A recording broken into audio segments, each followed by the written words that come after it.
Subscribe, It's Monday, which means it's time to train. I'm back at the old gym. Hopefully they're going to let me in this time, otherwise I'm going to have to go rush over to another park. It just rained, so the grass might be a little green, but let's get some tricks in.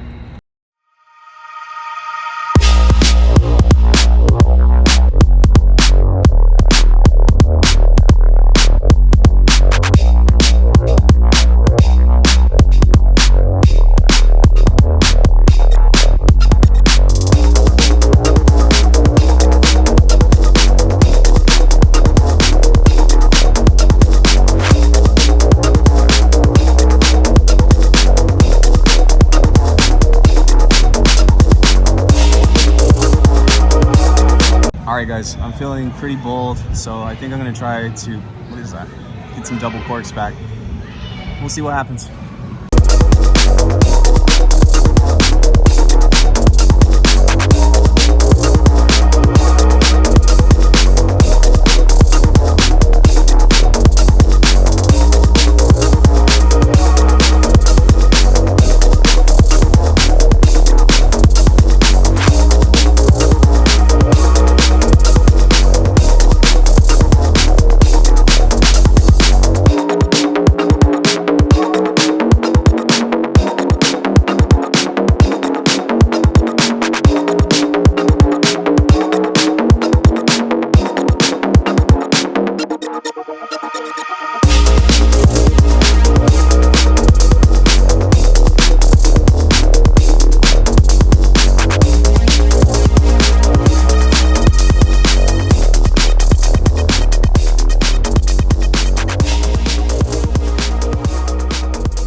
Well, I didn't get the double cork, but I tried.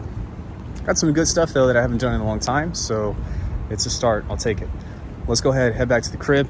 It's raining now, and work on some beats. Welcome. Got a selection of rare things on sale, stranger. Sorry, I just wanted to say that. Hope you guys liked this week's tricks and this week's tune. This is what we're going to be diving into here in just a second. I did a poll over on YouTube, and the result was we wanted to do a breakbeat tune, so I spent most of today, June 30th, working on a breakbeat tune in order to do the tricks to.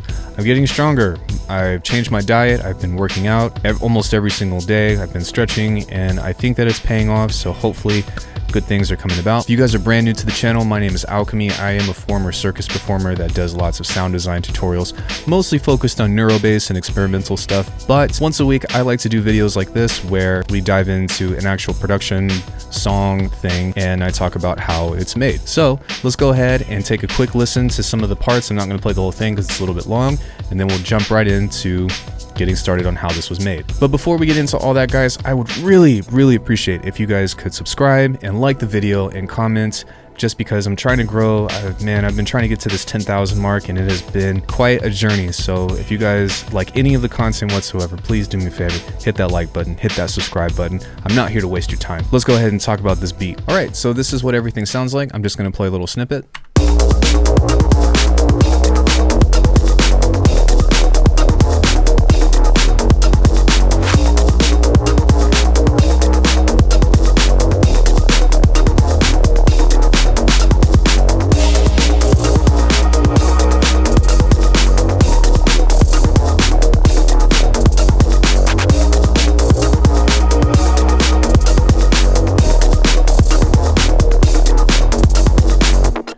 Kind of like a progressive breaks, kind of mid 2000s tune. It's not really what I make, but at the same time, it was a lot of fun to put together.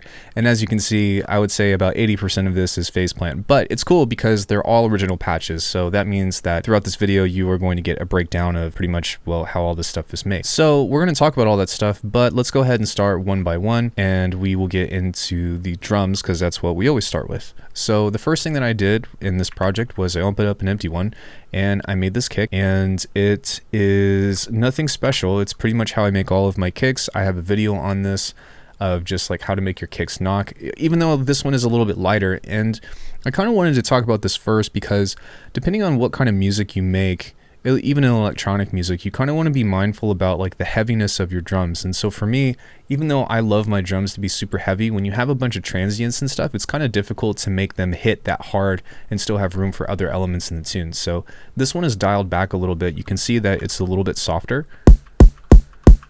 And I kind of just shaped this in such a way to where it's pretty short for one, but also it's more so focused on having a little bit of a higher end, kind of like a more of a 909-ish as opposed to an 808. And then there's just a little bit of a white noise layer that's over on top. That's pretty much it. I didn't really do anything else to this other than like really try to control the pitch envelope of this.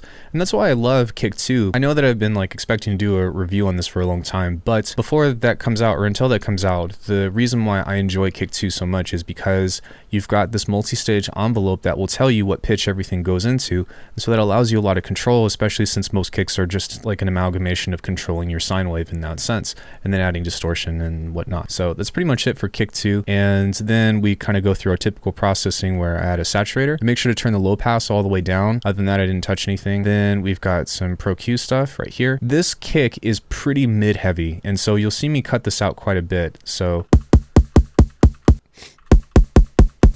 yeah, and the more that this kind of becomes apparent, you'll see that I EQ this out again just because it gets pretty knocky at times, but it's fine. Sometimes it's just a matter of like thinking that you like it and then you hear it in the mix with something else and then you're like, oh, I still need to fix it. So I duplicated this to kind of take out the super low end, everything below 60 hertz. We're cutting that again, and then there's just the small top end boost right there. Then after that, we got into a little bit of transient control, and I don't even think that this is necessary. I think that yeah, this is at 0, so this isn't even doing anything, to be honest, but I think I was just messing with it to see if it enhanced anything. Right here, we're getting into just a little bit of compression, so you bring the threshold down to minus 13.5 dB, add some makeup gain, make sure that the soft clip is on.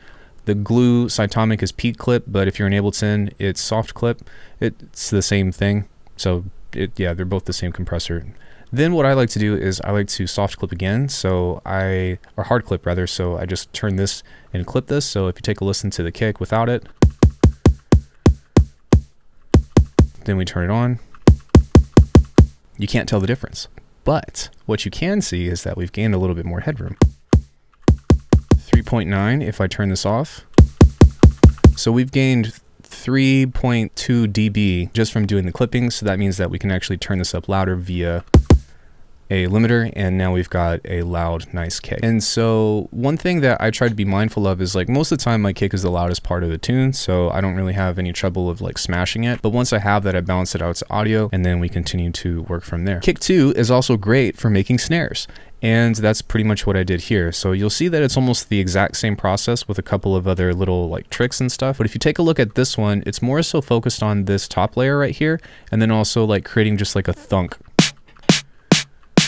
If I were to turn this off, the kind of like, I guess, sine wave or tone is very short and very clicky, just kind of like a knock, and then the white noise on top is adding kind of like that nice little punch to give it a little bit more breathing room. Now I did add a little bit of distortion down here with some clipping, and then I've also added some compression with a really long attack, a little bit of makeup, and then just I was going to do this and it didn't work out so well, but I messed around with doing some FM. I think that this is a really good starting point just from having something that's kind of like a in between a ring hit and a snare.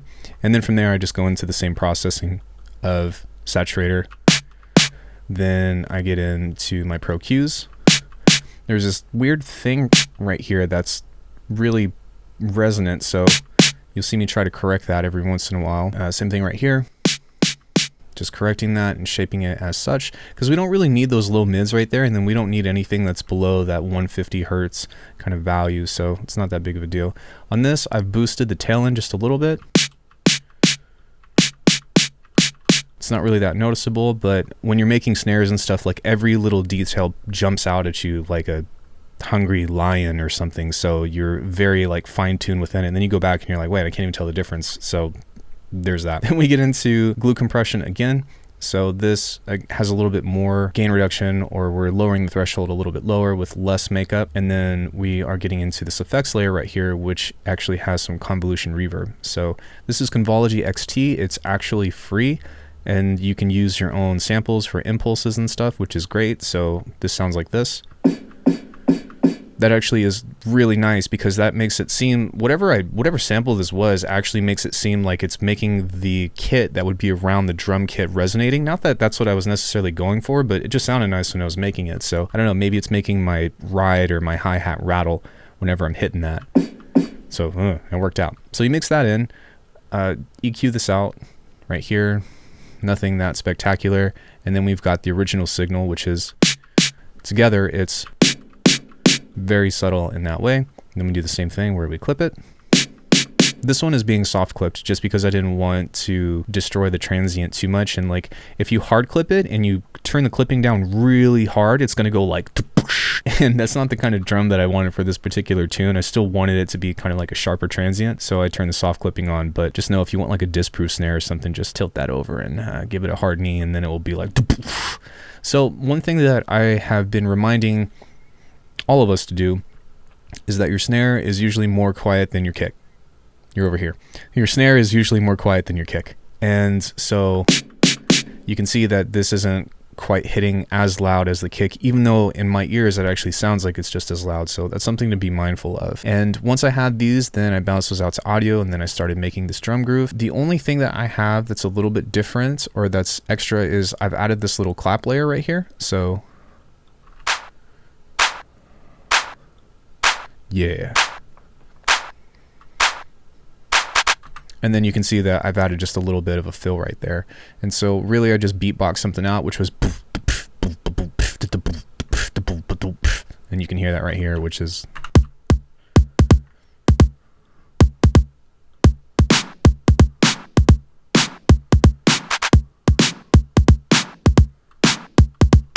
nothing special.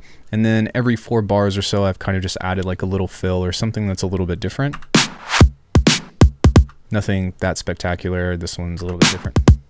That one's got a little kick drum groove thing. So once I did that, then I was like, okay, I'm happy with the drums, and then we can move on into our sidechain group, which is consisting of percussion, bass, and music. And that's pretty much it. So on the percussive side of things, I went and found a loop from Nympho, which sounds like this. Let's look at the original. Hold on. Alckemy, why didn't you do drum and bass? Because I'm terrible at it. That's why. No, I'm joking. But one cool thing that is awesome about Bitwig is that whenever you drag a loop in, if it's warped, it'll automatically time stretch it for you. And it's not perfect, but more often than not, it works really well. So the only thing that I've done here is added a little bit of delay, some transient control pulling off of the initial attack, and then some EQ to just kind of mix it in where I'm really just focused more so on building high energy and groove to the thing. However, it'll make a big difference, but in the smallest way, if you add some kind of delay to at least one of your percussive layers. So if you take a listen,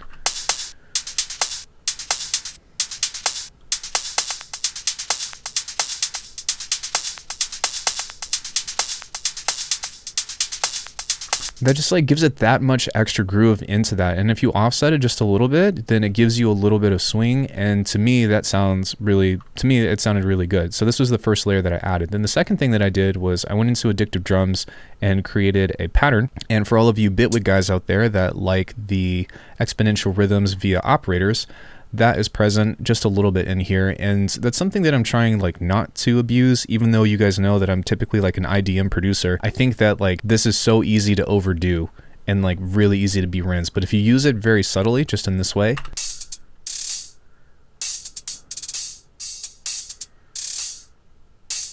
then it kind of serves as something that's actually helpful to the groove as opposed to being hurtful. So keep that for what it is. So yeah, on the Addictive Drums, I added the DMB Tech Kit. This is actually a kit that I put together from like, I mean, a selection of all the samples that are included, but it's pretty much just dry stuff with no reverb, as you can see. There is a little bit of overhead in here, but I've taken out all the reverb, all of the room sounds, and really just went for a dry signal. And then I did a little bit of distortion on here. Then I EQ'd it pretty much the same that I did for the other drum break. And then I added some transient control where I'm pulling the tail end off to make it even more dry, and then try to balance it out a little bit with multiband compression before I threw it into the OTT. Ah, not the OTT. Yeah, a little bit. But you know, it makes it sound nice. So if you take a listen, just a little bit more highs. So that's really kind of what I'm going for in that way. But yeah, this was actually a kind of rack that I learned from Echo on one of their bass gorilla tutorials, and I really like the way that their percussion sounds. And even though this isn't exact, they actually use an exciter, it's still not too much different than how they do it in that sense. So together the percussion sounds like this of what we got so far.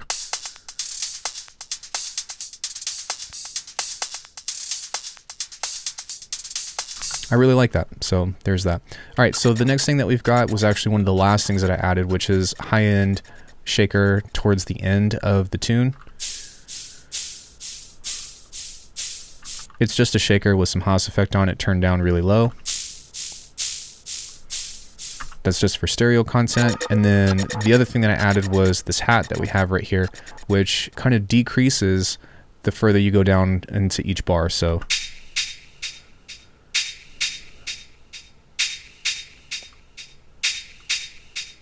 I really like this hat. I could actually see this hat being used in like trip hop or something, but I don't know. I just like the character of it. And again, just taking off everything that's not low end or that's not high end information. So all together we've got, let's play it from the most interesting part of the tune.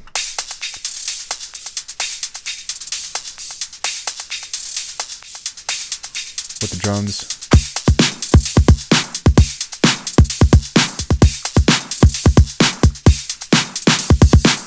Nice. Cool. So from that point on, everything else I did from scratch, which is pretty much just phase planage. If you guys know me, then you know pretty much the only thing that I use these days anymore is phase plan. If you guys want to save 10% on Bitwig or phase plant, there are affiliate links in the description to where you can save 10% off of anything that's not on sale. But for me, phase plant pretty much does, between Bitwig and phase plant, there's not really a whole lot left to be desired. I use Bitwig for the granular synth stuff. I use Faceplant for everything FM and crazy effect processing, and together they pretty much make everything that, or they allow me to make everything that I could really want to. But what about Spectral? We don't do much of that, but we'll talk about that some other time. So this is a really simple waveform. It's a saw wave with a little bit of distortion that's being FM'd by a sine wave. And that pretty much just sounds like this. That's pretty much it. And then what I did was I added some EQ to take out the low end. And then we've also got this LFO'd filter combined with some delay, and the bit crush isn't being used. And there's also a macro here that's also not being used, but I did this just in case like I wanted to either like automate some things and have some fun with like changing it over time, but I didn't really have the time because I wanted to get this video out sooner than later. So when you combine all that stuff together, there's also a limiter here, but it sounds like this.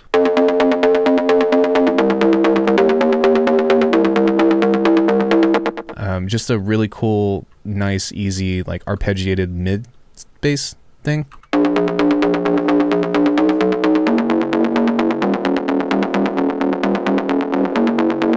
And then I've also taken out pretty much the low end of that and then kind of boosted the mid highs just a little bit because you can't really hear it that well without it. And I wanted to make sure to leave room for the really giant Reese squashy bass thing, which we'll get into now, which sounds like this.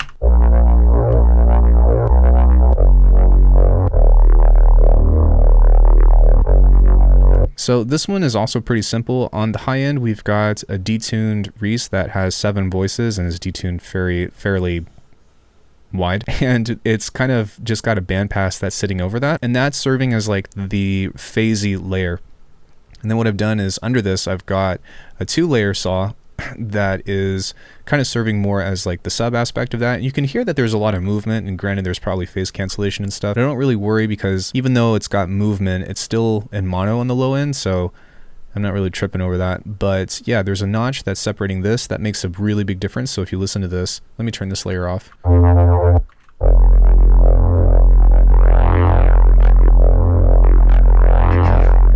And you might argue that you might actually like this notch better, but the thing is that it eats so much headroom, so you kind of have to be mindful of that kind of thing. Then it's being low passed, then finally we're ending that with some distortion.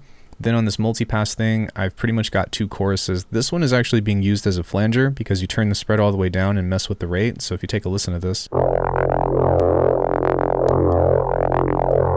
can kind of hear it twisting just a little bit. And then this one is actually adding just a little bit of stereo to it.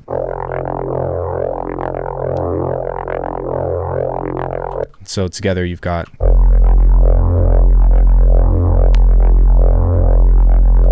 then through that I've got another filter that's not really doing anything, and then that's being pushed up through a limiter. So together, the bass sounds like this.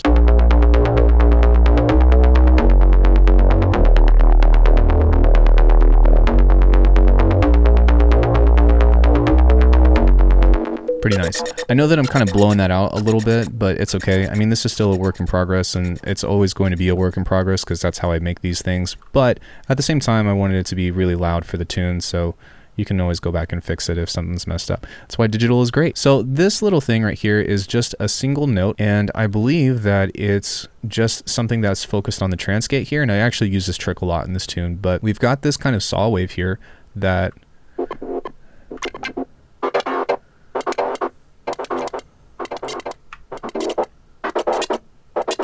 yeah, it's nothing too crazy, but if you turn all this other stuff off, on the top layer you've got 7 semitones turned up and on the second harmonic, and it just sounds like this. And then, yeah, so that's just a detuned saw wave, and then this one is another detuned saw wave that's less so, and then over time we've actually got this sine wave that is kind of pulling that sync, so. And I believe that it's also got some FM on it, yeah, with another detuned saw wave. So the reason why I went into the transgate is because if you listen to it, then it actually pulls away from the aggressiveness a bit. And then what I've done is I've added a filter over here to kind of creep that in with a bandpass, and then you can hear that delay that kind of makes it sound kind of cool. But one thing that I've done on purpose is that I've added an LFO that's in a square, and then I'm just barely changing this from 3/16 to 4/16, and that way you get that kind of pitching thing that sounds kind of cool.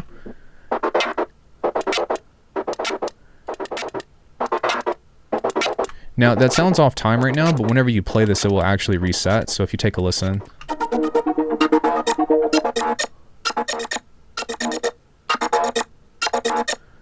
It actually sounds like a multi-layered instrument, so that's part of why I like that. So for this one, it's pretty much just a sine wave, and it's just a sine wave, and this has a long attack with kind of like taking out the crazy resonances, because if you don't have this, like, you're gonna pretty much like, it gets really, really resonant. Yeah, like even that, I need to tone that down. You can see, because the sine wave is usually just one harmonic, so you have to kind of be careful to, you know, how loud that is. So you have an option to either kind of try to like lower it with an EQ, or to just turn it down altogether, or to spread it out to make it softer. I mean, you have options, but when it's just one harmonic that's loud, it can be kind of ear piercing, so I tried to manage that a little bit. I added some reverb over this way, and then you can see that I've also got, I'm going to pull this off because that's probably what you're looking at, but you can see over here that I have made another transgate, and that's kind of what makes it have that cool movement.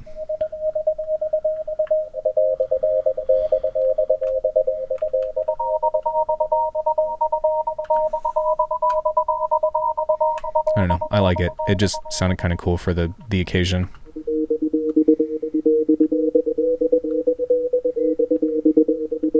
Yeah, kind of sick. Okay, so this one is just something super simple, I believe. I think I just sampled, yeah, a Rhodes thing, and then just EQ'd it with the filter, added some reverb, and then put a flanger on it. But this is probably the most basic thing. But sometimes you don't need super complicated. It's just to kind of add some character to this. And then I think that I duplicated this one and added an arpeggiator to this, so this one sounds like this. Which I really like, that sounds really cool to me. But yeah, I took the same Rhodes thing and then added another layer to it, threw it some distortion. And then I think that I actually kept the same processing, except I added a filter to this, so that way it's actually more of a pluck now. And then with these, you'll also notice over here that I've done some panning, so that way they're kind of spread out a bit and created a wider image. So this one is panned to the right, this one is panned to the left, this one is in the middle, and then this was actually meant to be kind of like a cool little lead thing or whatever. It didn't work out for the tune because it I don't know, I guess it was just too cheesy, but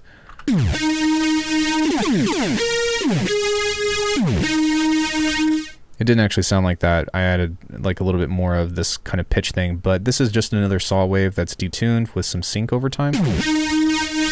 And then we've got a notch filter. It's got a little bit of noise right here and then sent through some distortion. The only thing that I've done was added some chorus and then some compression for when it goes to the higher notes, and then threw it through a limiter and turn that down a little bit.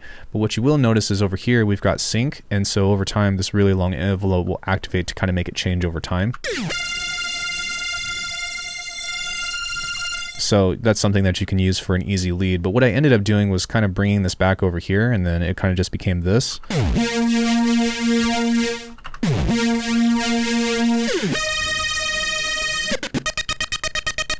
So one cool thing that I really love about Bitwig is that you can bounce in place. And so what I did, because this was actually louder than this, or perceivably louder, was I actually turned this down, and then I right clicked and went slice in place to 130 seconds and took off every other beat. And that's how we got that other transgate.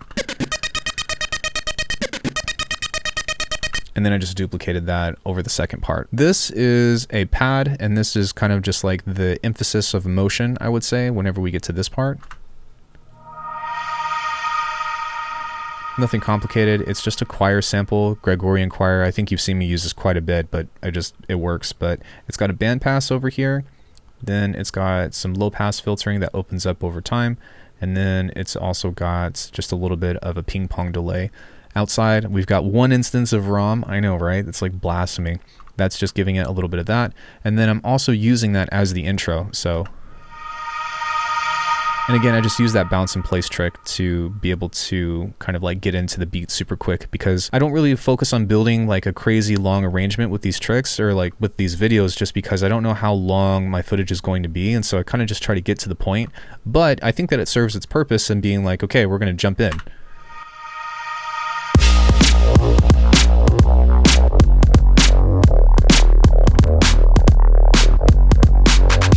So, you know, it kind of already throws you into the action and sounds kind of cool in that way. And then the last thing that we have was just an impact that I made. I took Clap Legend 808 from my sample pack library and just added some reverb to it with a regular size, a 5-second decay. And then I've gone in here and added a pitch bend right here just to kind of make it go pew. And then I've used that just a couple times in here to kind of go through the whole tune. So yeah, that's pretty much everything. It's not too complicated. And the other thing that I did was I tried to level things out a little bit. Usually I do it with tools, but it's just how this turned out. What I did do was I set my kick to -3, and then I made everything else more quiet than that. So everything was mixed around the kick in that sense.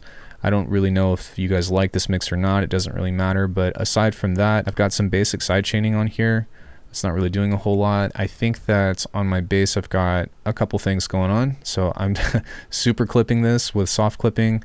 It's being EQ'd just a little bit to try to take out the low mids, because otherwise it's super heavy without it. There's some heavy glue compression on this. Low mids again. It's pretty low mid heavy. And then just a little bit of OTT over here. And then on the master channel, I've got a multiband dynamics. This has a pretty kind of low threshold, just because I want to kind of control that. And then you can see here that my low mids, or that my mids are even lower. And I'm actually not necessarily boosting, but I'm easing off of the high end a little bit, because again, I want this track to be bright.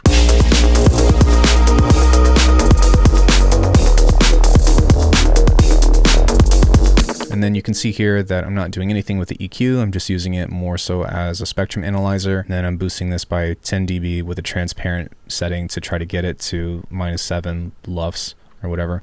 There is this, which is a spectrogram. Thank you to, man, I can't remember who recommended this to me, but somebody recommended the Blue Ghost, and it is a spectrogram. So it's a way that you can focus on analyzing things and helping, you know, figure out how to make your tune better if you know how to read this. I would say go ask Hudson Lee how to measure this stuff. I kind of get it and I'm getting better at it, but there's a lot of videos on it, but I learned how to use it from Hudson. But yeah, that's pretty much it. So most of this stuff was from scratch. I hope that you guys enjoyed this tune. Actually, what I think I'm going to do is I'm going to give the MP3 to the mid-tier patrons this month, or this week, and then I'm going to give the stems out to the high tier patrons. So if you guys want to support the channel and become a high tier member, then you guys can access these stems. And there's plenty of other ways to support the channel if you guys like this content. So speaking of, that's pretty much all I have for you guys. Thank you so much for being a part of this video with me. If you stuck around, I really appreciate it and hope you guys enjoyed it. And yeah, please consider supporting the channel. Drop a sub, drop a like, drop a comment. It goes so far. Really does. Help a brother out. Much love to you guys. Let me know what you guys want me to do for next week. and we'll see what happens. Hopefully I'll be healthy enough to throw some dope tricks, and I'll see you guys in the next one.